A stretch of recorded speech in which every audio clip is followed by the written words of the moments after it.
बिस्मिल्लाहिर्रहमानिर्रहीम। अस्सलाम वालेकुम नाज़रीन, आप देख रहे हैं ज़ोया लाइफ हेल्थ केयर।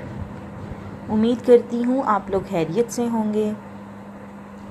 आज मैं आपके लिए एक ऐसा अमल लेकर आई हूँ, एक ऐसा रूहानी इलाज लेकर आई हूँ कि जिन लोगों की कमर में बहुत दर्द रहता है, ख़ास तौर पर औरतों की कमर में बहुत दर्द रहता है, ये उनके लिए बहुत ही मुफीद है। सबसे पहले तो मेरी आपसे ये गुजारिश है कि अगर अभी तक आपने मेरे चैनल को सब्सक्राइब नहीं किया तो इसको सब्सक्राइब कर लें, ताकि मेरी हर आने वाली न्यू वीडियो आप तक पहुंच सके। एक और मैं आपको बात बताती चलूँ कि अगर आप कोई भी वजीफ़ा कर रहे हैं, कोई भी अमल कर रहे हैं, आप अपनी जो नमाज़ है उसको कायम रखें। ऐसा ना हो कि अगर आप सिर्फ वजीफ़े कर रहे हैं और नमाज़ें नहीं पढ़ रहे तो फिर वजीफ़े का आपकी ज़िंदगी पर कोई अच्छा असर नहीं पड़ता। इसीलिए आप एक तो बावज़ू रहा करें, इसके अलावा आप अपनी नमाज़ों को कायम रखें, अपने तमाम इक़साम के गुनाह छोड़ दें और फिर ये वजीफ़ा करें और आपकी ज़िंदगी में ख़ुद ब खुद ही बहार आएगी। और आप जिस मकसद के लिए ये वजीफ़ा कर रही हैं, अल्लाह ताला उसको उसी वक्त कबूल भी फ़रमाएगा।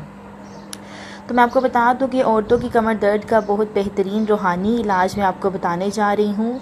कुछ इस तरह से है ये कि जब दर्द की शिद्दत ज़्यादा हो जाए, औरतों की कमर में अक्सर दर्द रहता है, अगर उनकी कमर में शिद्दत ज़्यादा हो रही है दर्द की, तो उन्होंने क्या करना है, सूरतुल अंबिया की आयत नंबर 101 से लेकर 103 तक पढ़नी है।